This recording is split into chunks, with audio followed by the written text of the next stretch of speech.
At the outset, let me thank the Honorable Prime Minister, Shri Narendra Modi ji, for infusing all Indians with a renewed sense of pride and refresh the dream of prosperous nation. At a more personal level, I wish to express my gratitude towards him for giving me this opportunity to serve the people of India through the medium of railways, which is his priority. The Prime Minister established the principle of governance when he asked what government was for, if not for the welfare of the poor.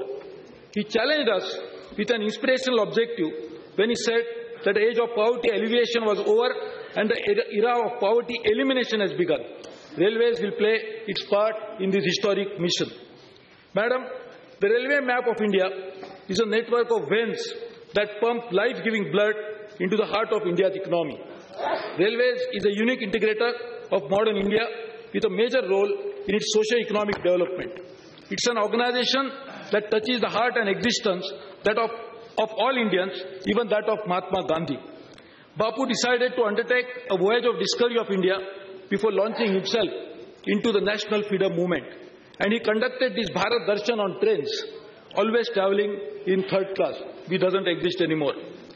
Unfortunately, railways facilities have not improved very substantially over the past few decades. A fundamental reason for this is a chronic underinvestment in railways, which has led to congestion and overutilization. As a consequence, capacity augmentation suffers, safety is challenged, and the quality of service delivery declines, leading to poor morale, reduced efficiency, suboptimal freight and passenger traffic, and fewer financial resources. This again feeds the vicious cycle of underinvestment. This cycle must be put to an end. Once it does, the gains to the economy will be immense. Better services, improved connectivity for all citizens, including the poorer segment of a society, lower cost and improved competitiveness. Investment in railways will have a multiplier effect on the rest of the economy and will create more jobs in the economy for the poor. Investment in Indian railways is also necessary for environmental sustainability and well-being of future generations. Madam, railways carry a heavy burden of expectations. Citizens who demand better railway services are often not aware of the constraints that the railways operate under. I wish to flag only two. There are 1,219 sections on the high-density network, which can be roughly equated with tracks connecting the metros. Out of this, 492 are running at a capacity of more than 100%, and there are another 228 that are running at a capacity between 80% and 100%. If a section is overstretched, the entire line gets overstretched. There is no slack available for maintenance and train speed slow down. On a single track, railways have to run fast express trains like Rajdhani and Shatabdi, ordinary slow passenger trains as well as goods trains. Is it surprising that though Rajdhani and Shatabdi are capable of doing 130 kilometers per hour, the average speed does not exceed 70? Is it surprising that an ordinary passenger train or a goods train cannot average more than 25 kilometers an hour? In the next 5 years, our priority will be to significantly improve capacity on the existing high-density networks. Improving capacity on existing network is cheaper. There are no major land acquisition issues and completion time is shorter. The emphasis will be on gauge conversion, doubling, tripling and electrification.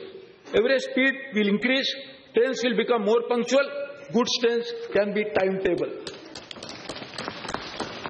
पर मेरे मन में सवाल उठता है, ये प्रभु ये कैसे होगा? प्रभु ने तो कुछ जवाब नहीं दिया। तब ये प्रभु ने सोचा कि गांधी जी जिस साल भारत आए थे, उनकी शताब्दी वर्ष में भारतीय रेल को एक भेंट मिलनी चाहिए कि परिस्थिति बदल सकती है, रास्ते खोजे जा सकते हैं। इतना बड़ा देश, इतना बड़ा नेटवर्क, इतने सारे रिसोर्सेज, इतनी विशाल मैन पावर, इतनी स्ट्रांग पॉलिटिकल विल, तो फिर क्यों नहीं हो सकता रेल का पुनर्जन्म? I am reminded of a novel by Shubhada Gokte titled Khandarecha Ghatasati. The novel is a fictionalized account of India's first railway line being constructed crossing the Sahyadri range. You build a section at a time. You build a tunnel at a time. You then move on to the next section and the next tunnel. You build bit by bit. We must restore the strength of Bharatiya Rail as the backbone of a country's transportation infrastructure. Bharatiya Rail must be substantially regain the market share of freight transport. Rail transport must be made reliable, comfortable and safe and benchmarked to global standards. कुछ नया जोड़ना होगा, कुछ पुराना तोड़ना होगा, कुछ engine बदलने होंगे, कुछ पुर्जे रिपेयर करने होंगे, कुछ ताकतें दिखानी होगी, कुछ कमजोरियां मिटानी होगी, कुछ रास्ते बदलने होंगे, कुछ नई दिशाएं खोजनी होगी. I am convinced we can deliver. We cannot deliver overnight. The legacy of past decades will take some time to neutralize. I believe that good governance emerges out of participative government. In a very short span of time, I visited most of the states, tried to interact with many employees, stakeholders and customers. I took the initiative to connect directly with the users through social media. I am glad to inform that over 20,000 suggestions were received. We have already started working on feasible ones. You may also find some incorporated in this budget as well. This experiment gave me an insight into how involved people are with the railways and the will to see it getting better and reaffirming its position as a growth engine of a great nation.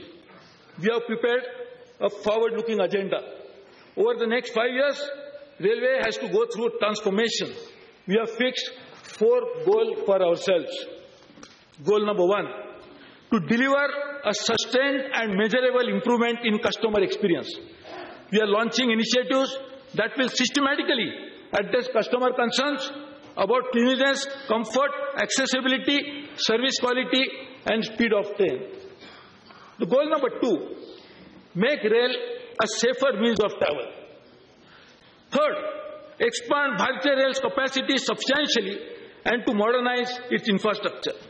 Given the importance of rail travel for our citizens, we will increase our daily passengers carrying capacity from 21 million to 30 million. We will also increase track length by 20% from 1,14,000 kilometers to 1,38,000 kilometers. And we will grow our annual freight carrying capacity from 1 billion to 1.5 billion tons. Fourth objective is to finally make Bharatiya Rail financially self-sustainable. This will mean generating large surpluses from our operations, not only to service the debt needed to fund the capacity expansion, but also to invest on an ongoing basis to replace our depreciating assets. This will require material improvement in operating efficiency, tighter control over costs, greater discipline over project selection and execution, and a significant boost to railways' revenue-generating capacity. These goals will ensure that railway is an integral part of all the flagship programs that our Prime Minister has launched for improving the quality of life of the downtrodden, from Swachh Bharat to Make in India, and from Digital India to Skill India. How we will achieve this? Our execution strategy will have 5 drivers.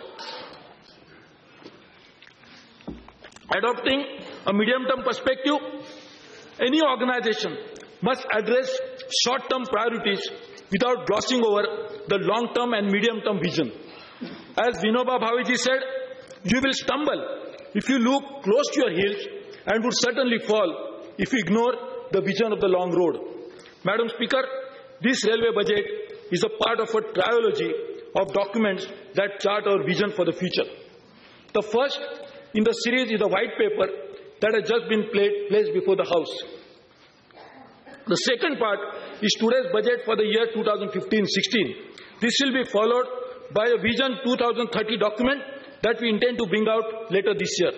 The proposals contained in this budget should therefore be seen as the beginning of a 5-year action plan to transform the railways. The second driver is building partnership. Transforming the railways will require us to partner with the key stakeholders. First, consistent with the Prime Minister's vision of cooperative federalism, we will work closely with the states to make the railways the backbone of national connectivity. Their economies and citizens will benefit dramatically from an improved railway system. The voice of the locals will reverberate through the state governments in the planning and execution of railway projects. They will also be able to raise financing through special purpose vehicles that we will create with them.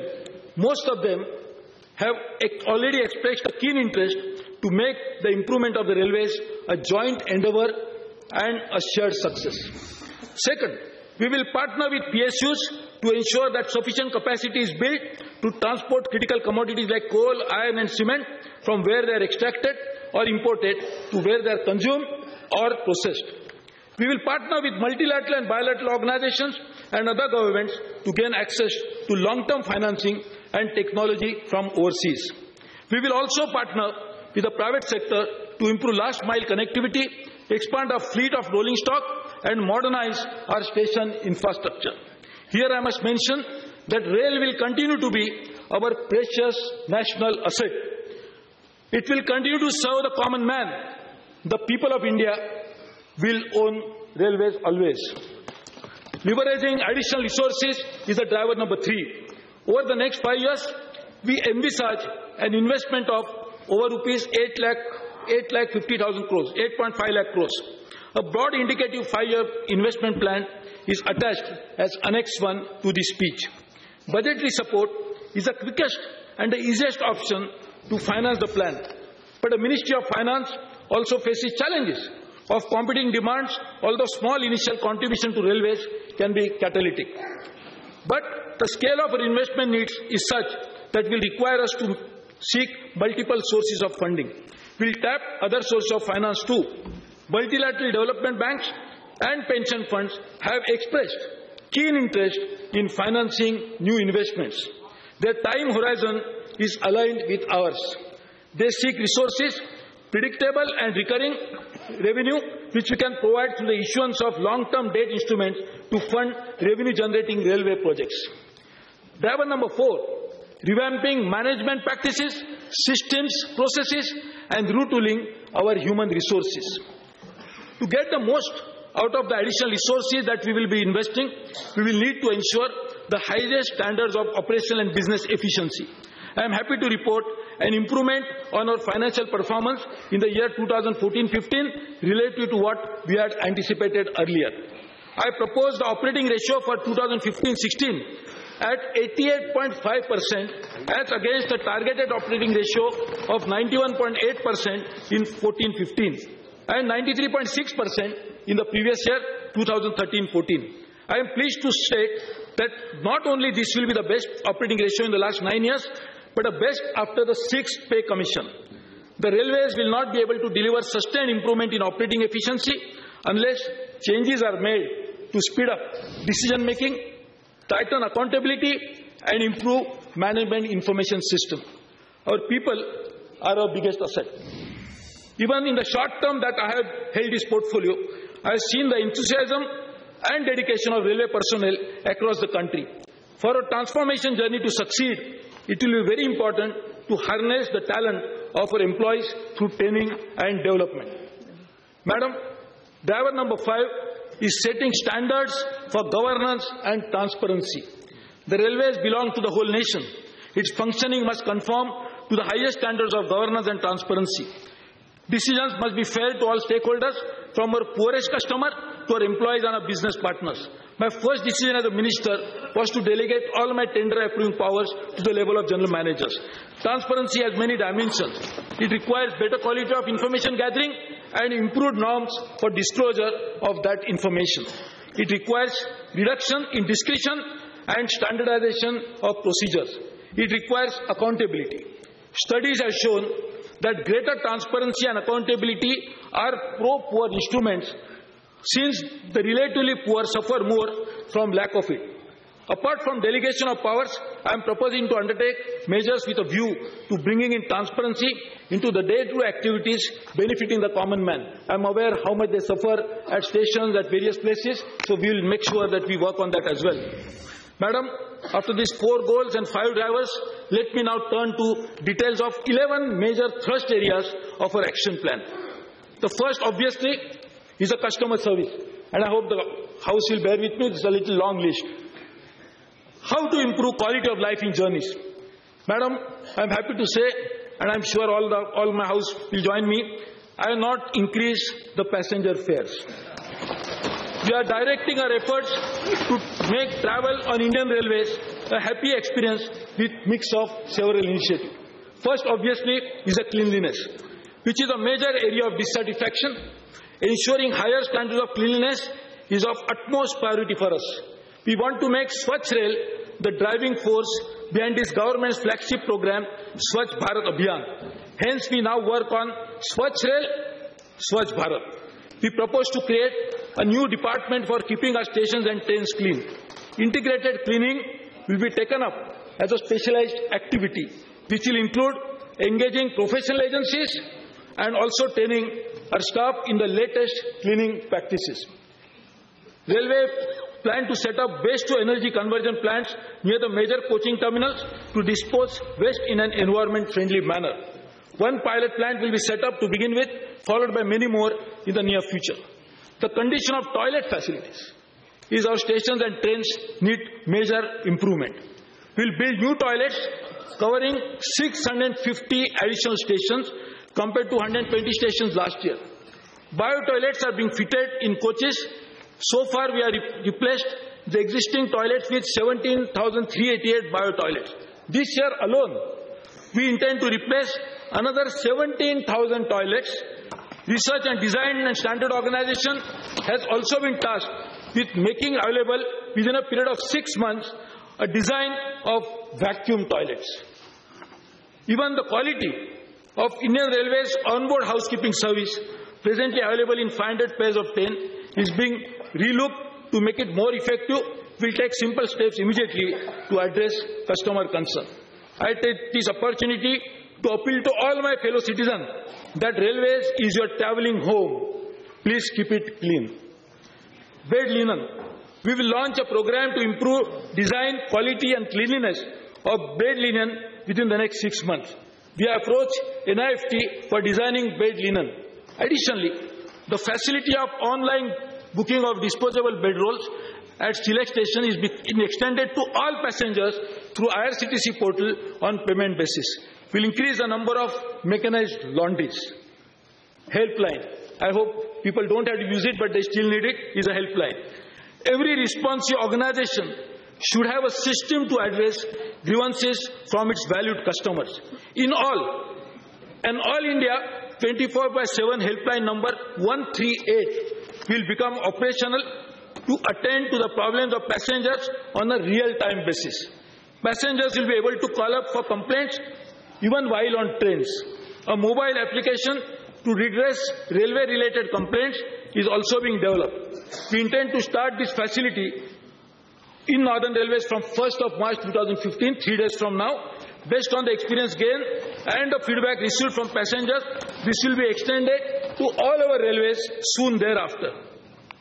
Further, keeping in mind the criticality of security-related issues, we have dedicated toll-free number 182 for receiving security-related complaints. Railways would utilize resources from Nirbhaya Fund for augmenting security for a woman passenger, for which I thank the Honorable Finance Minister for being so generous in doing many things besides this. Ticketing. One of the biggest problems faced by the common man intending to travel in unreserved class is purchasing a ticket. We are introducing Operation 5 Minutes to ensure that a passenger traveling unreserved can purchase a ticket within 5 minutes. Provision of modified hot buttons coins, vending machines and single destination teller windows will drastically reduce the transaction time. For the differently able travelers, a special initiative is being launched whereby they can purchase concessional e-tickets after only one-time registration. It is also proposed to work toward developing a multilingual e-ticketing portal. We will move towards crediting all refunds to the banking system. In Central, Western and Southern Railway suburban sections, we have already started a pilot project of issuing unreserved tickets on smartphones. We hope to extend this facility progressively to all stations. Automatic ticket vending machines with smart cards and currency options have also been installed in many stations. It is proposed to proliferate this further and also to introduce debit card operated machines. Introduction of integrated ticketing system on the lines of rail cum road tickets to Jammu and Srinagar route will be expanded to many other routes. For the benefit of our brave soldiers, a defense general will be happy. A defense travel system has been developed for elimination of warrants to make travel easier. This facility has been commissioned in 600 locations out of 2,000 locations. The facility is being expanded further. Catering. To provide freedom to our valued passengers to select their meals from an array of choices including local cuisine, e-catering has been introduced in 108 trains on an experimental basis only last month. Food can be ordered through the IRCTC website at the time of booking tickets. We are working to integrate the best food chains in our country in this project. Depending on the response from our customers, the facility will be extended to cover more trains. It is also intended to set up base kitchens in specified division to be run by highly credible agencies for serving quality food. At the moment, water vending machines are sparse, so people are forced to buy bottled water. We will expand this to cover in most railway stations. This will ensure availability of clean drinking water at very low cost to the people apart from being environment-friendly measure. Leveraging technology for customers, and it's a major issue, handheld terminals will now be provided to travelling ticket examiners which can be used for verification of passengers and downloading charts. This system will help us to move towards paperless ticketing and charting and expedite finalization of refund claims apart from saving reams of paper. I know paper industry will not be happy. We are also exploring the idea of extending the facility of SMS on mobile as a valid proof to travel for PRS ticket as well. We are putting in place an integral customer portal which will be a single interface for the customers to access different services. Seamless navigation would be possible across different websites of railways. A centrally managed railway display network is expected to be introduced in over 2,000 stations over the next 2 years, which will aid in providing information on train arrival departure, reservations, general and emergency messages, and also any other information of interest to citizens. This facility will promote our government's program, Digital India campaign, and also unlock huge advertising potential. We propose to introduce an SMS alert service to inform passengers in advance about the updated arrival and departure time of trains at starting and destination stations. Similarly, SMS alert would be sent 15-30 minutes in advance of arrival of the train at the destination. For the safety of our women passengers, surveillance cameras will be provided on a pilot basis in selected mainline coaches and ladies' compartment of suburban coaches without compromising the privacy. I am happy to announce that our Delhi division is taking up a project for introducing onboard entertainment on select Shatabdi trains on a license fee basis. Depending on the response, this facility will be extended to all Shatabdi trains. Small thing, but complaints were issued. Mobile phone charging facilities would be provided in general class coaches and the number of charging facilities would be increased in super class coaches. Station facilities. So far, 1,052 stations have been identified for upgradation of passenger amenities as station under model station scheme. It is proposed to include 200 more stations under the scheme immediately. Wi-Fi at all A1A category stations are being provided. Further, as a part of Digital India initiative, we will be providing this to category B stations as well. Online booking of retiring room has already been initiated recently. The facility of self-operated lockers would also gradually be made available at all stations. It is proposed to provide concierge service through the IRCTC at major stations for assistance of passengers for the pick-up and drop. So you can inform them, they'll come and pick you up, they'll drop you wherever, of course on payment basis. We will also provide a facility for online booking of wheelchair for senior citizens, patients and differently aided passengers through IRCTC on select stations. more berths will be made available to the increase in number of coaches to meet the growing demand for confirmed seats on trains.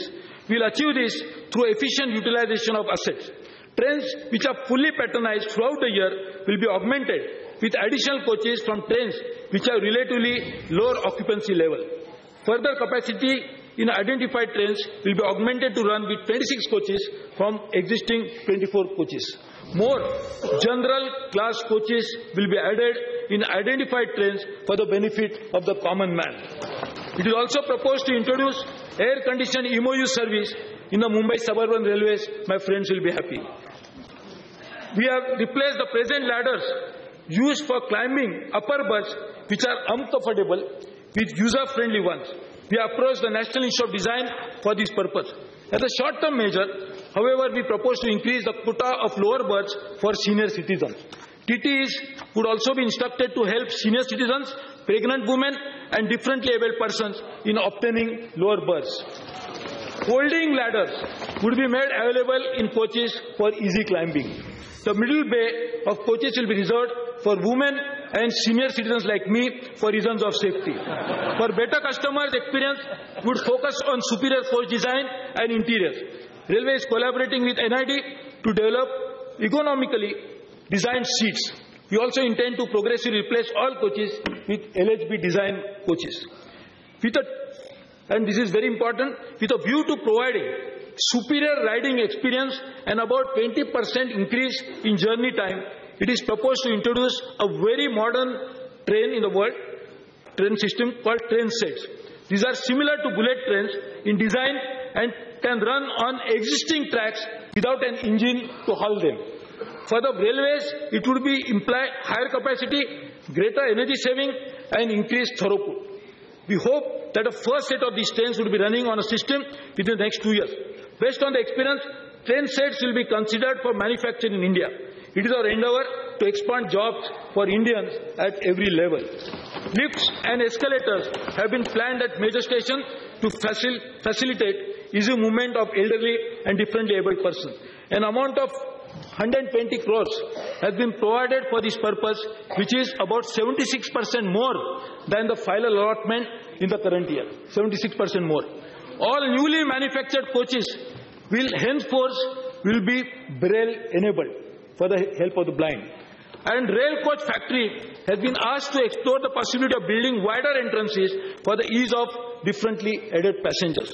Madam, I am also happy to say that we are increasing the number of days when one can book a ticket to 120 days, so that the tout menace that we always see, people going and booking it, could be reduced to a great extent.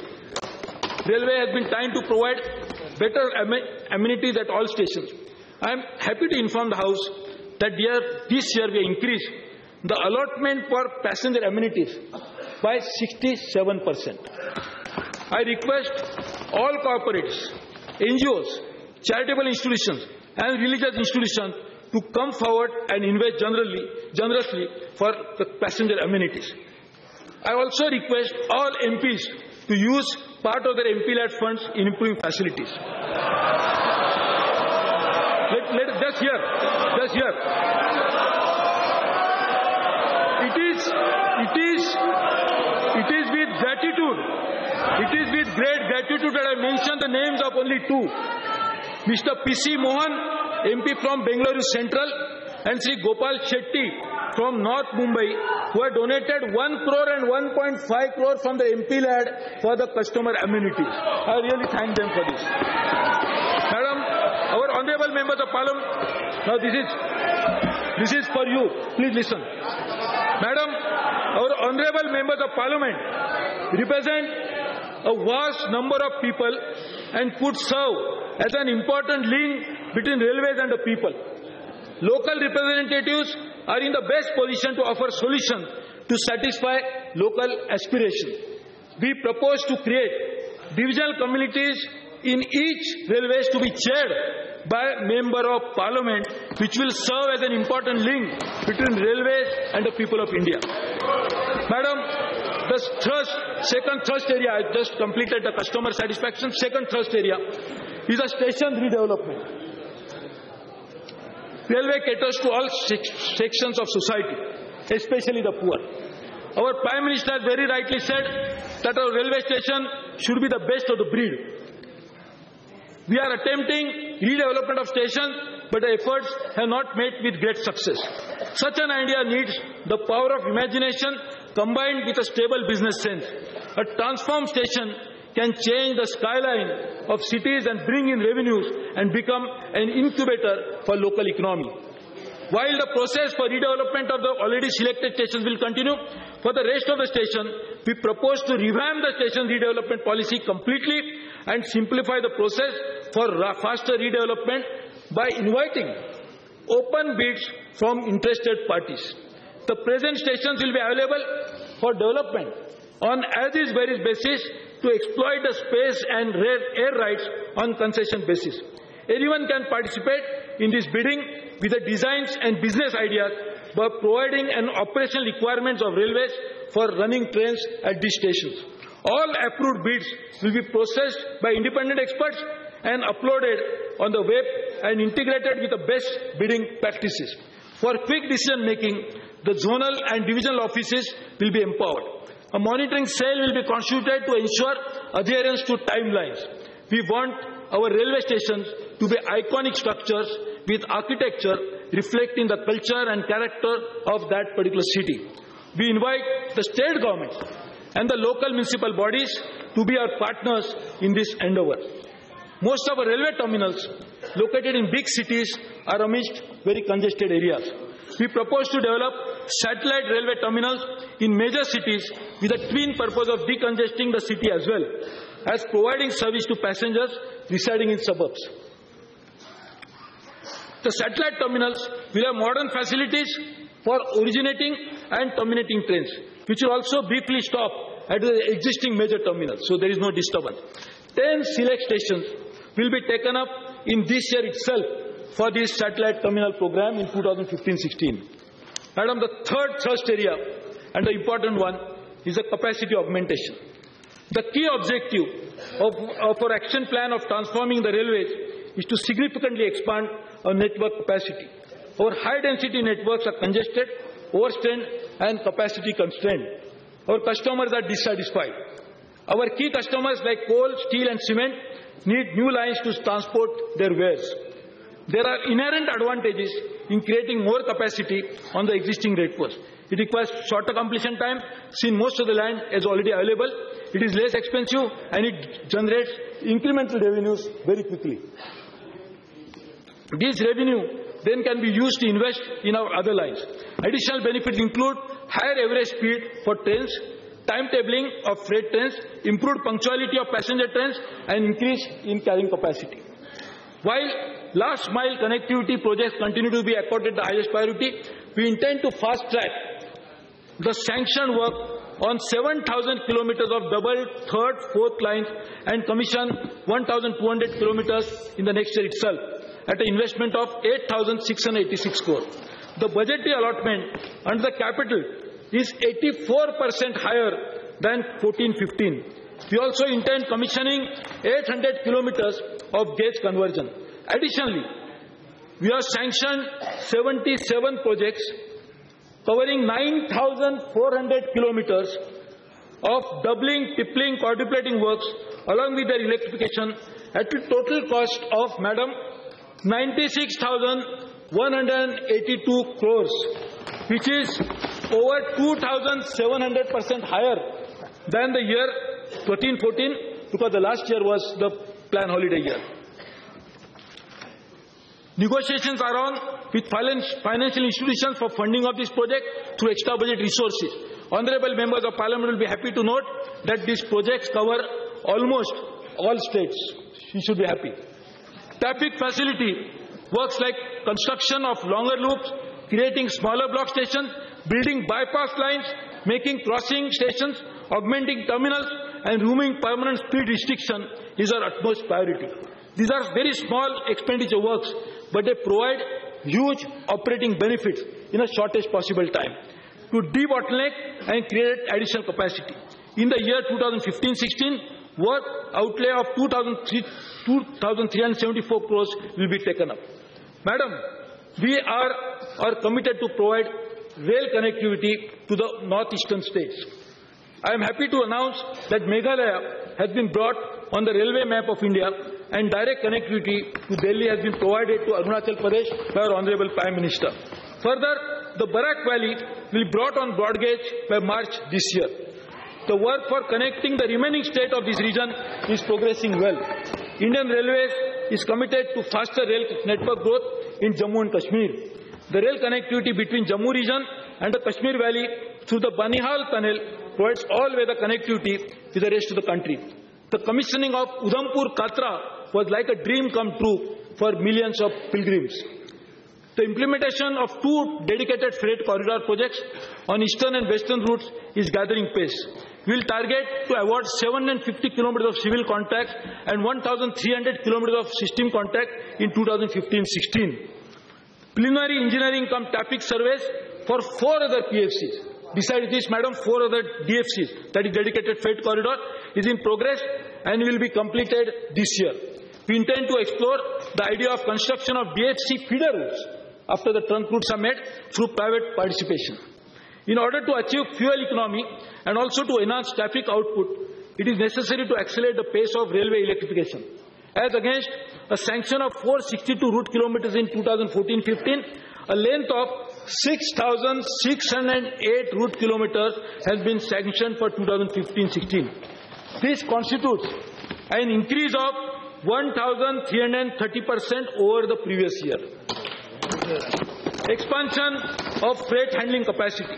Railways must expand freight handling capacity in tandem with the expansion of freight carrying network, and therefore we propose to set up Transport Logistic Corporation of India to develop common user facilities with handling and value-added services to provide end-to-end logistic solution at select railway terminals through public-private partnership. In this initial period, it has been proposed to upgrade 10 existing goods sheds and develop 30 small multimodal logistic park where railways has surplus land. For the benefit of the farmers, a state-of-art perishable cargo center is under completion at the Azadpur Mandi with a scientific banana ripening center. We have taken steps to develop the air cargo sector to facilitate and integrate the movement of air cargo between ICDs and the gateway airports. To facilitate rapid development of network of private freight terminals, a policy was issued in 2010 and revised in 2012 to invite private investment in this space. Certain issues have emerged which are discouraging further investments in PFT. We intend to address this urgently so that proliferation of these terminals is not hampered. We will in the next 3 months review the wagon leasing scheme, special freight train operator scheme, private freight terminal scheme, and liberalized wagon investment scheme for making them more liberal, broad-based and attractive to partners from private sector. We will also consider new and lighter design of wagons for better fuel efficiency and carrying capacity.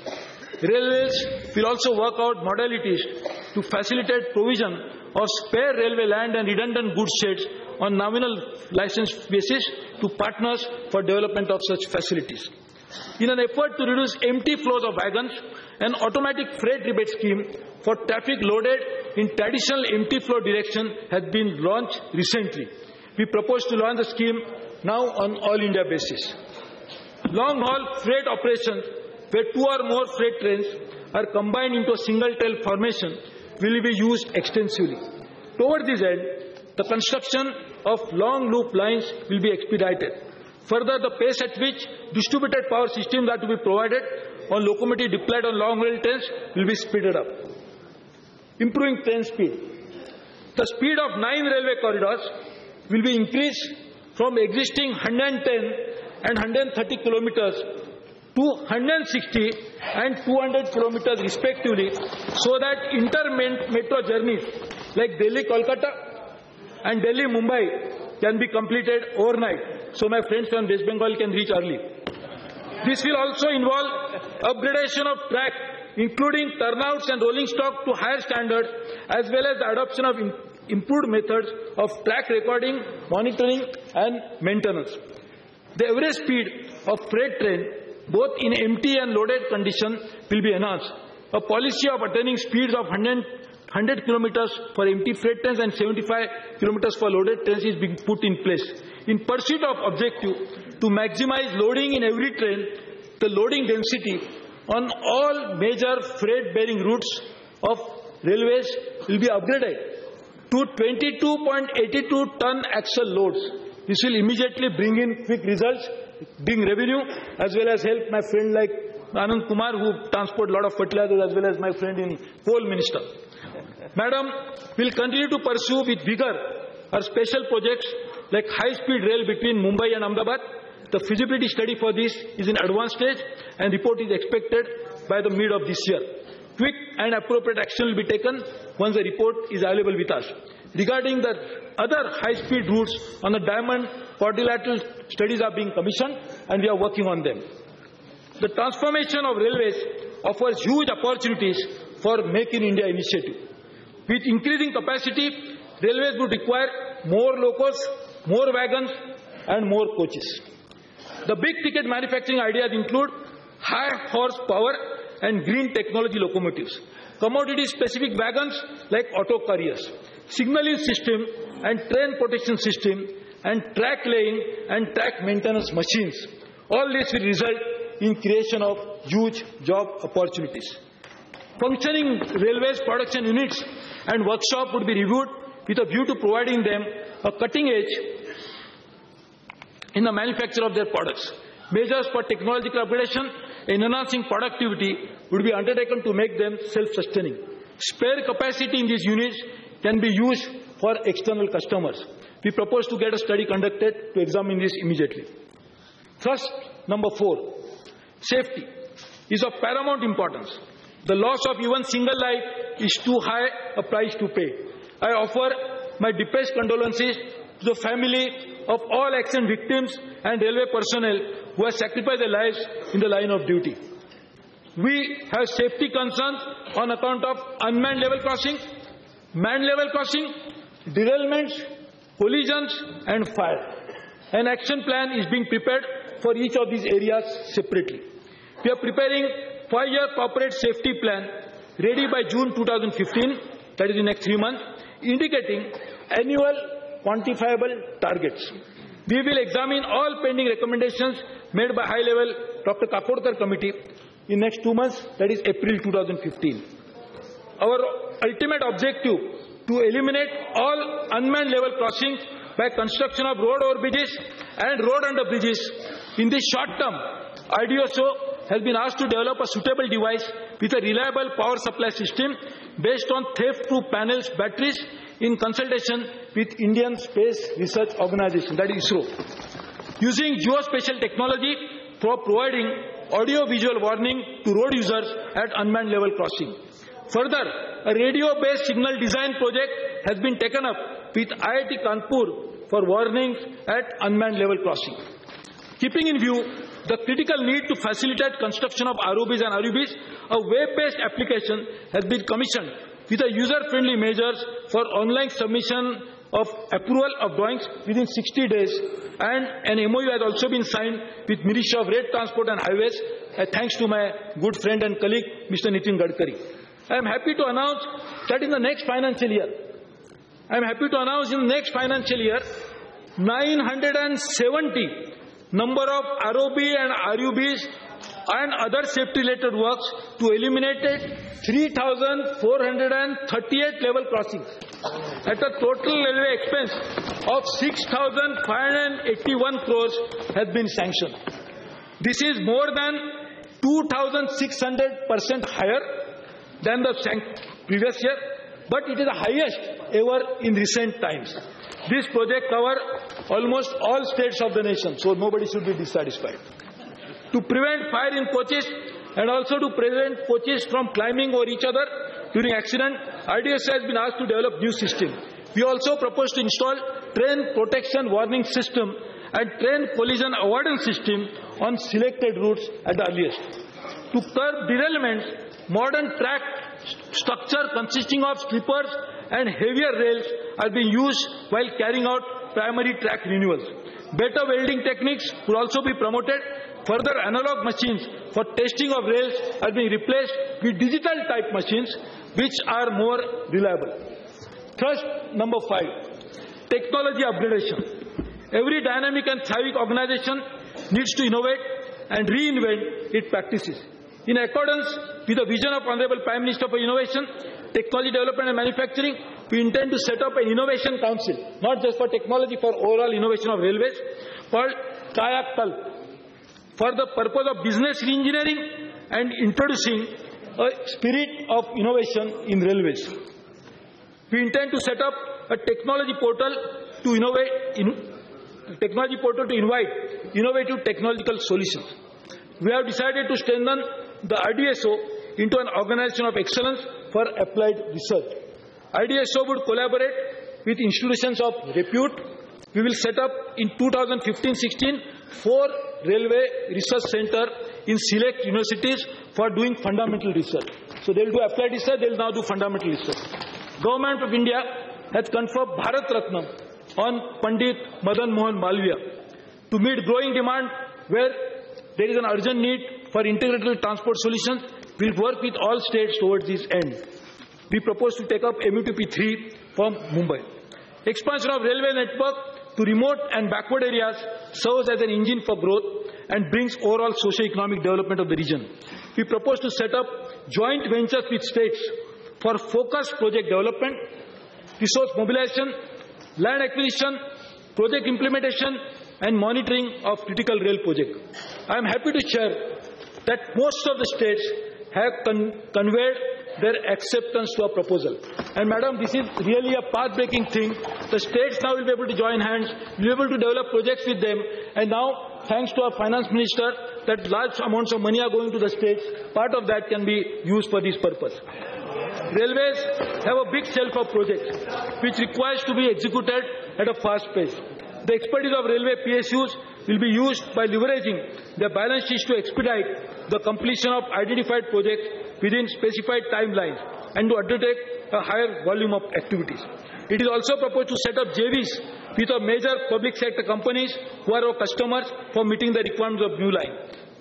And I am very happy to say that the coal minister, oil and gas minister, the steel and cement ministers have already committed a huge thousands of crores for this purpose, which will be used for execution of works, will ensure faster completion and ultimately provide the much needed path for them to transport their produce and at the same time generate revenues for railways.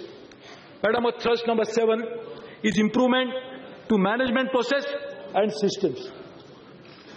For the delivery of the action plan, railways will require new governance structure, new delivery mechanism, extensive management reform and transparency across the board for quick decision making.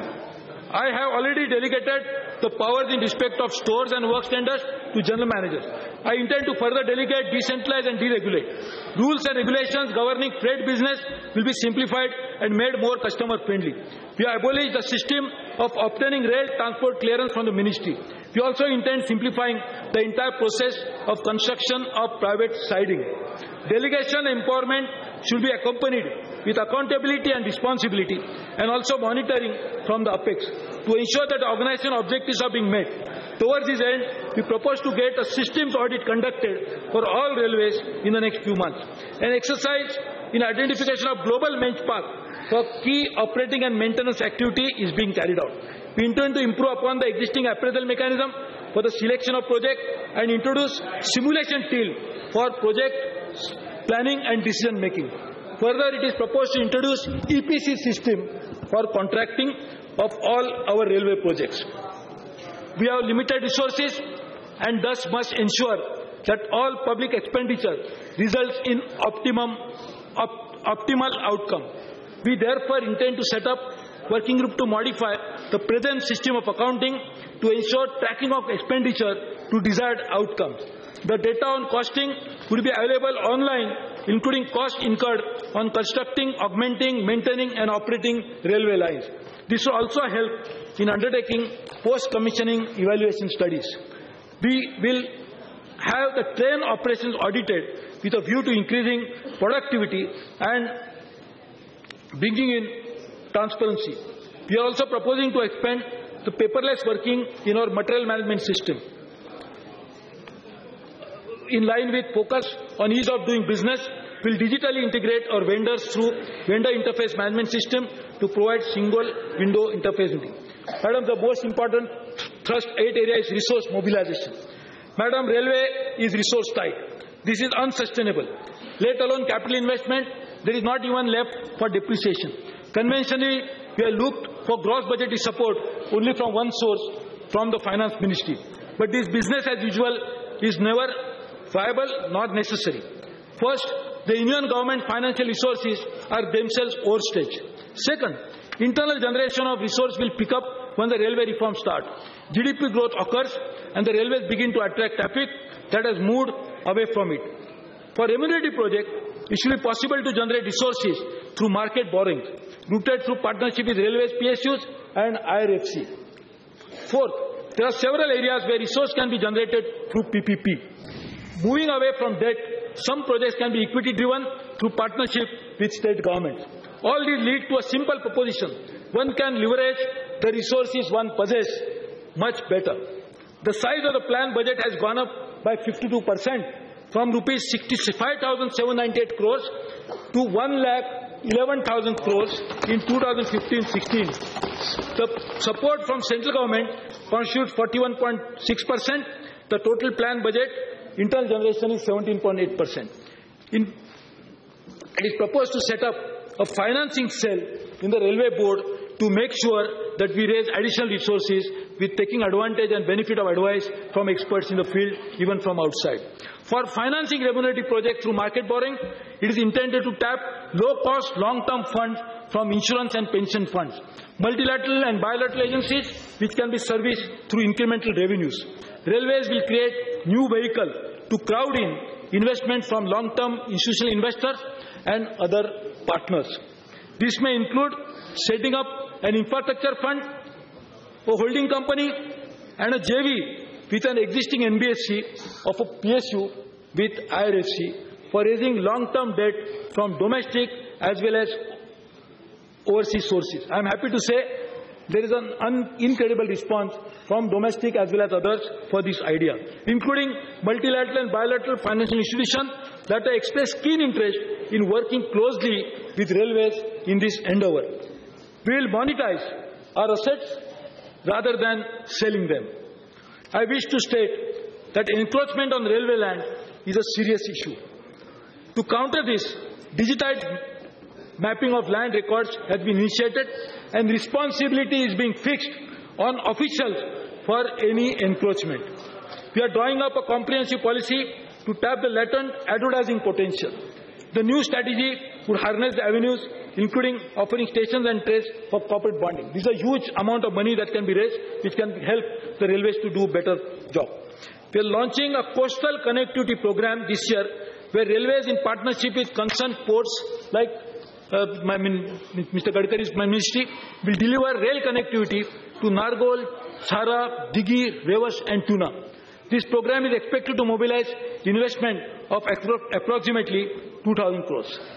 We propose to launch project worth 2,500 crores through BOT annuity route. This includes Wardha-Nagpur third line, Kazipet-Vijayawada third line, Bhadrak-Nargudi third line and Bhuj-Nalia gauge conversion.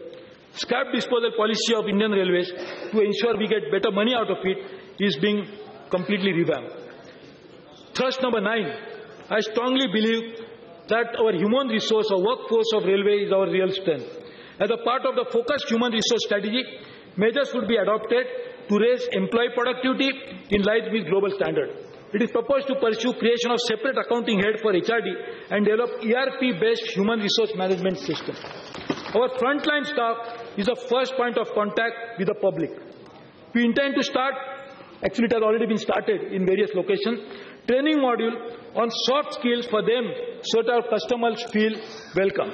Training in yoga will be imparted to our staff, especially from RPF. We are in the process of setting up a full-fledged university during the year 2015-16. We will take up the work of repair of staff quarters and also of RPF barracks. We will also improve the delivery of health services to our employees. For the recreational pursuit of our staff, we have decided to upgrade 4 holiday homes to begin with. Thrust area number 10, energy and sustainability. We have set up for the first time an environment directorate in Railway Board to increase focus on thrust on environmental management. Railway is the largest consumer of electricity and thus has a substantial potential for reducing energy consumption. Thrust will also be given for adoption of energy efficient LED luminaries, appliances, etc. A detailed energy audit is being worked out to reveal the huge potential for energy saving. Although a bulk consumer, Railways pays extremely high charges for traction power. It is proposed to procure power through open bidding process at an economical tariff from generating companies, power exchanges and bilateral arrangement. This initiative is likely to result in substantial saving of at least 3,000 crores in the next few years. It is intended to expand sourcing of solar power as a part of solar mission of Railways. Work is in full swing at a solar power plant in Katra station and is slated for completion in March 2015. Further 1,000 megawatt of solar plant will be set up by the developers on the railway or private land on the rooftop of railway building, and in fact we intend to cover all possible footprints of railways to harness the solar energy. We have launched a mission for water conservation, water harvesting. Water recycling plants will be set up at major water consumption center after conducting water audit. Expansion of water harvesting system will continue. All our workshops are in the process of getting accredited for environmental management. This will be extended to loco sheds, major coaching and wagon maintenance depots. The House will be happy to note that CNG-based demo have been introduced on Northern Railway, and it proposed to convert 100 demos to dual fuel, CNG and diesel. Locomotives running on LNGs are being currently under development. We are making efforts to bring in noise level of locals at par with international norms. We will demonstrate our sensitivity to wildlife by factoring in concerns related to the environment. Madam, we need to invest in Indian Railways also because it is necessary for ecological sustenance. The annual consumption of fuel by the railways is just about 7% of the annual fuel consumption by the road sector. The energy consumption is about 75% or 90% less for freight traffic when compared to road. The carbon dioxide emission is about 80% less than road. Investment in Indian Railways is an investment in our future. It is an investment in our sustainability. It is investment for posterity. Madam, thrust area number 11 is transparency and governance initiative. As the honorable members of the House are aware, we recruit various categories of employees through 21 recruitment boards. As a major transparency initiative, the system of online application has been introduced for 2 categories as a pilot project. It is proposed to extend this further to include all future recruitments. Corruption at all levels continue to affect the common man. We are working on solutions to address this menace. In order to provide thrust to transparency, e-procurement value chain has been expanded to cover all divisions, depots, workshops. Railways currently is the only rail-based trans-city infrastructure provider and operator in the country. Therefore, for the purpose of orderly development of infrastructure services, enabling competition and protection of customer interest, it is important to have a regulation mechanism independent of the service provider. It is now proposed to set up a mechanism which will be entrusted with making regulation, setting performance standards and determining tariffs. It will also adjudicate on disputes among licensee, private partners and the ministry subject to review in appeal. Even as we pursue the transformation agenda, Railway will continue to honor its wider obligation to the nation. With this in mind and keeping with our government's higher priority on skill development, with its vast spread, we will continue by making available its infrastructure like stations and training centers for skill development. A huge talent of skilled personnel and the services are available for the national cause. To encourage self-employment, we will promote products made by self-help groups consisting mainly of women and youth. Konkan Railway has already launched this program in 3 states during the past 3 months. Konkan Railway expects to generate self-employment for approximately 50,000 persons from the scheme in the next few years. Tourism holds a great potential for job creation and economic development of region. We will join this effort of Incredible Rail for Incredible India. We have successfully experimented on Konkan Railway tourism promotion through training of auto rickshaws and taxi operators as tourist guides, since they are the first point of contact for the passengers. We intend replicating this at major tourist destinations. We propose to explore the possibility of offering some coaches in select trains connecting major tourist destinations to travel agencies on a revenue sharing model. I have the honor to recall that this year we are celebrating 100 years return of Mahatma Gandhi from South Africa to India. IRCTC will work on promoting Gandhi Circuit to attract tourists to mark this occasion. To help farmers to learn about the new farming and marketing techniques, IRCTC will work on Kisan Yatra, a special travel scheme. The financial performance for year 2014-15 and budget estimates of receipts and expenditure of 15-16 are at Annex 2. The actions in the 11 thrust areas which are described cannot remain mere policy pronouncement. Railways cannot function as business as usual mode. We have to gear up to face the future challenges. I will ensure that Railway delivers quantifiable and visible improvements. Our most critical initiative will be pursued in a mission mode under direct oversight and designated senior official in as ministry as a mission director. A similar structure will be replicated in all zonal railways. I will personally monitor on all major thrust areas. I am confident that I have the support of 13 lakh dedicated men and women in this endeavour. Madam, at present, due to overutilized line capacity and backlog on track renewals, there are speed restrictions which lead to delay in running of more number of trains. And I want to give more trains as we have more demands from everybody. The review is being done, will be completed soon, so that we can announce new trains and increase frequency in this session of Parliament itself. Swami Vivekananda once said, take up one idea, make that one idea your life. Think of it, dream of it, live on that idea. Let the brain, muscles, nerves, every part of your body be full of that idea. And just leave every other idea alone. This is the way to success, unquote. For me, that idea is a transformation of railways. We can and we will turn the railways around. We will fulfill the Prime Minister's vision for the railways. We seek the support of all of you in this national endeavour to hold the key to transformation of India itself. Ek Bharat, Shresth Bharat. With these words, Madam Speaker, I commend the railway budget for 2015-16 to the August House.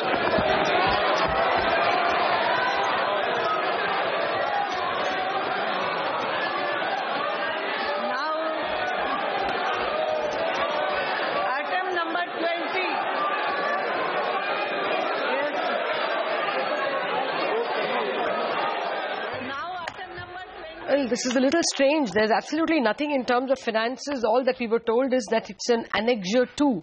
And at the moment, I can't see it in indianrailways.gov.in. So we'll have to wait for the financial status. Well, the key announcements were, of course, as expected, no passenger fare increase. But importantly, plan expenses are going to increase by 52% to 1.11 lakh crore. Okay, 1.1 lakh crore from about 65,000 crore, 64,400 crore last year. So that is the big announcement, if you please, in terms of increase in plan outlays. They are to be got by a mix of budgetary support, which will be 41%, and another 17% coming from internal generation. And the rest they are hoping to get, of course, from perhaps an infra fund, which will be seeded and then contributed to by financial institutions and multilateral agencies. That is the thrust in terms of numbers. We also know that the operating ratio has improved to 91.8 against 92.3 that was expected, and I think 93.5 that was the FY14 number. So from FY14, 93.5, the operating ratios have improved to 91.8 and further expected to improve to, I think, 88.5% in the current year. So there is a commitment to improve, and to be fair to the Minister, FY15 has also kind of bettered the target that was set by the previous rail budget. That's what I can remember by way of numbers. Anything more you can add? Well, and the operating ratio at 88.5% is the best that we've seen in the last 9 years. Apart from that, they've also given a few numbers about spending. They anticipate a requirement of 8.5 lakh crore by way of investments into railways, at least for the next 5 years. They've spoken about spending close to about 92,500 crore for capacity expansion in FY16, and they've given some numbers on the dedicated freight corridor, where 750 kilometers of civil contracts and 1,300 kilometers of system contracts will be given out in FY16. But overall, Lata, it seems more like a vision document. The things that they've spoken, it's a very systematic approach. Everything is in pointers, 4 goalposts, 11 thrust areas, and they've spoken about customer experience. So they want eventually to make Indian Railways a world-class mode of transport. Okay. But that 8.5 lakh crore of spending, how will it come? No word was spoken on FDI. There was, at least I didn't hear anything on FDI. No, it was multilateral agencies, government to government and aid. Development bodies and JVs and PPP. But again, we've had this, there's no specific on how it will come through. Yeah, maybe we want to just look at the rail stocks. The rail stocks, if anything, have taken a beating ever since the speech began. So there is not much of much that the market expects has gone in favor of any of the rail stocks. There you have Texrail, Texmaco, all of them, Kalindi Rail over there, all of them showing a fall. And on the contrary, all the solar companies, the few that we have, Indo Solar, Sumit Industries, Moser Bayer, those are the companies which lately have been up and about because of expectations of a thrust for renewable energy and solar energy. Those are the only ones that I can see as having... ATZ is reacting because of, the focus on cleanliness as well as maintenance. Apart from that, Zycom is also reacting positively because of, the railway budget's focus on security.